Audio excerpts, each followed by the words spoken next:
Britain in the 1960s was electric. The country was producing some of the most exciting, forward-thinking cars in the world, stylish machines that turned heads, filled showrooms, and made ordinary people believe they were buying into something genuinely special. But behind the gleaming chrome and the optimistic brochure photography, a very different story was unfolding on the roads. Mechanical failures, rust that arrived before the warranty expired, electrical systems that seemed almost deliberately designed to fail. Today we're counting down 10 British cars from the 1960s that were embarrassingly unreliable. And trust us, you'll want to stay until number 1. Number 10. Vauxhall Victor FB.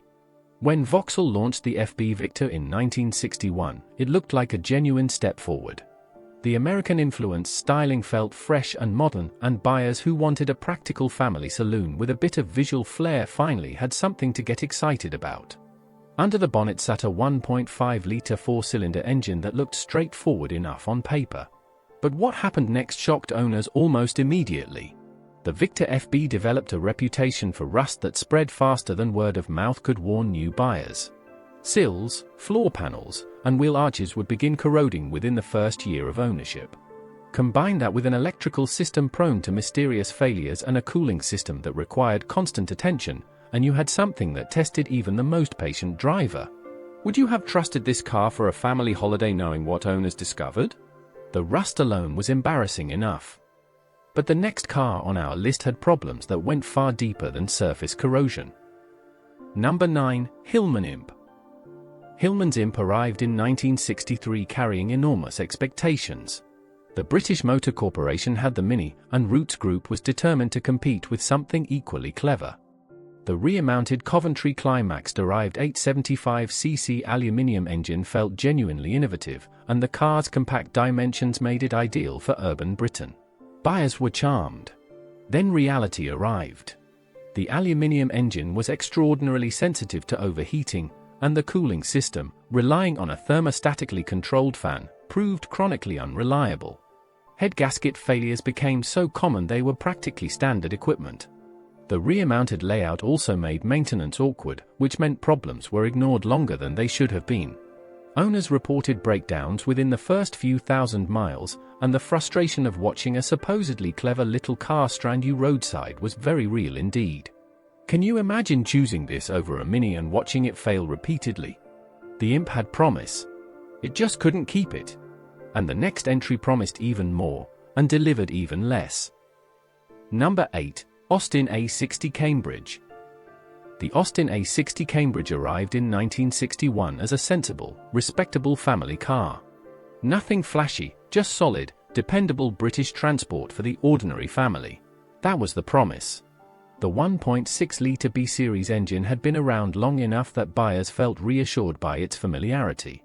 But familiarity masked a growing list of problems that Cambridge owners discovered the hard way.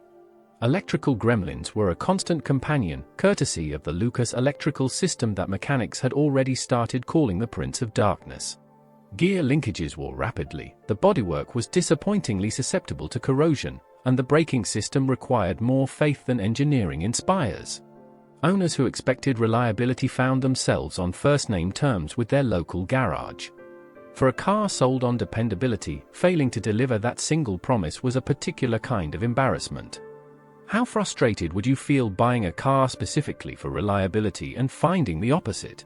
Keep those Lucas Electrics in mind, because they appear again, and much worse, higher up this list. Number 7. Triumph Herald. The Triumph Herald looked genuinely charming when it launched in 1959 and carried into the 1960s with a loyal following. Its separate chassis construction allowed a full forward hinged bonnet that gave mechanics wonderful access, which turned out to be something owners needed frequently. The 948cc engine, later upgraded to 1147cc, wasn't the problem on its own. The real issue was structural. The Herald's separate chassis and bolt-on body panels meant that over time, corrosion worked its way into joints and fixings that were very difficult to address without significant disassembly. Owners also reported that the swing axle rear suspension, while giving an impressively tight turning circle, created handling characteristics that became genuinely unpredictable in wet conditions. That gap between charming promise and frustrating reality left many owners bewildered. Would you keep a car that handled beautifully in a showroom but unsettled you every time it rained? The Herald's problems were uncomfortable enough. But the next manufacturer managed to combine structural weakness with something even harder to forgive. Number 6. Rover P5. The Rover P5 was supposed to represent British prestige at its finest. Launched in 1958 and refined through the 1960s, it carried politicians and executives who expected a car that matched their status without the flamboyance of a Jaguar. The 3.0-litre inline-six was a smooth, cultured engine that felt entirely appropriate for the car's dignified character. Buyers paid premium prices and expected premium reliability in return. What they discovered was considerably more humbling. The P5's bodywork, despite its substantial construction, was deeply vulnerable to rust, inner sills, rear spring hangers, and hidden structural sections corroded in ways that only became visible once serious damage had already been done. The Lucas electrical system introduced gremlins that no amount of money seemed to permanently cure. For a car sold to people who expected perfection, repeated garage visits felt like a personal embarrassment. Would you keep explaining faults to a mechanic in a car that was supposed to reflect your success? And the next car on this list wore its unreliability far more publicly. Number 5. Wolseley 6110. The Wolseley 6110 occupied a particular niche in 1960s Britain. It was a car for the respectable professional who wanted substance over showiness. The twin-carburetor 2.9-litre C-Series 6-cylinder engine gave it genuine performance credentials, and the interior walnut and leather spoke of quality. Police forces across Britain used it. Surely that meant something. But what happened with prolonged ownership was difficult to reconcile with the car's authoritative image. The C-Series engine was thirsty and temperamental, particularly regarding oil consumption and head gasket integrity under sustained use. The body, shared across BMC's sprawling family of saloons, brought all the corrosion vulnerabilities of that platform. Electrical faults were routine, and given the car's size, repair bills were proportionally painful. Police mechanics reportedly spent considerable hours keeping their fleets moving. Can you imagine a pursuit vehicle that needed more attention than its drivers? The top 5 cars completely changed public perception of what British unreliability actually meant. And number 4 starts that descent sharply. Number 4. Morris Oxford Series 6. The Morris Oxford Series 6 was quietly everywhere in 1960s Britain. Families trusted it. Small businesses relied on it. It looked sensible, priced sensibly, and carried the reassuring Morris badge that generations had grown up respecting. The 1.5-litre B-Series engine had powered countless British cars already, which seemed like a reason for confidence. It wasn't. The Oxford's bodywork rusted at a rate that suggested the steel had been treated with corrosion-encouraging compounds rather than paint. Floor panels, inner sills, and boot floors collapsed on cars that hadn't yet reached 5 years old. The B-Series engine itself developed oil leaks with disconcerting regularity, and the gearbox synchromesh wore quickly enough that double declutching became a practical skill for Oxford owners rather than a theoretical one.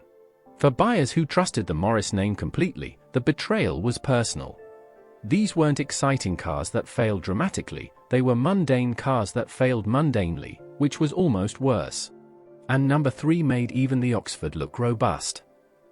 Number 3. Vauxhall Cresta PC. The Vauxhall Cresta PC launched in 1965 wearing some of the most aggressively American-influenced styling ever applied to a British car. Enormous chrome grille, sweeping lines, optional vinyl roof, it was confident, almost theatrical. The 3.3-litre straight-six gave it genuine performance credentials, and buyers who wanted something genuinely different from the conservative British mainstream found the Cresta completely irresistible. There was nothing else on British roads that looked quite like it.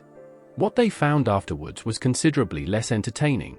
The Cresta's body panels, with all those complex curves and pressing shapes, proved extraordinarily difficult to protect against corrosion.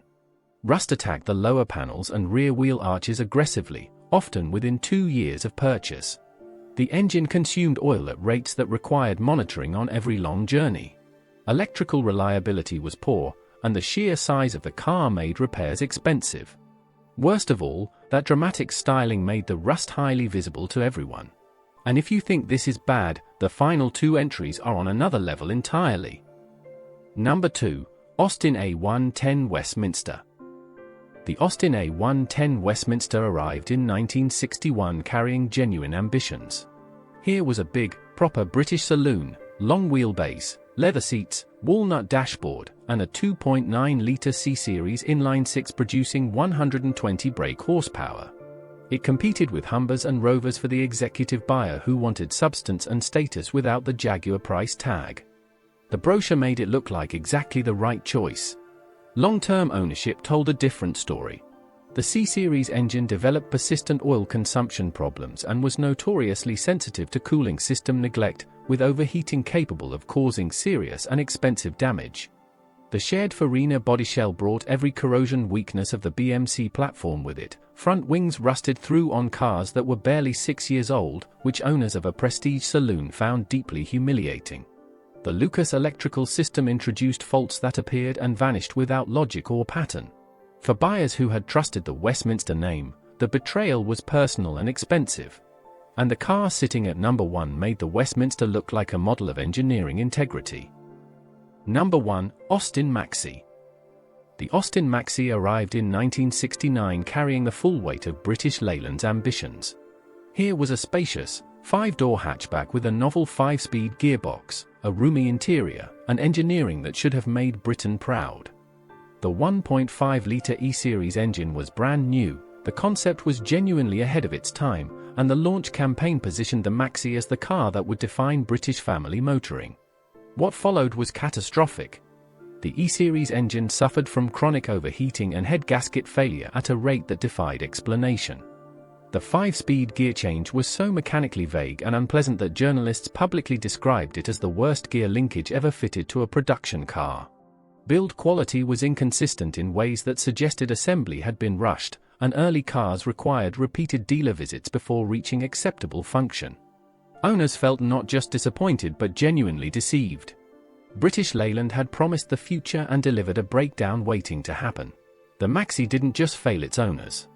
It failed an entire industry at the precise moment Britain could least afford it.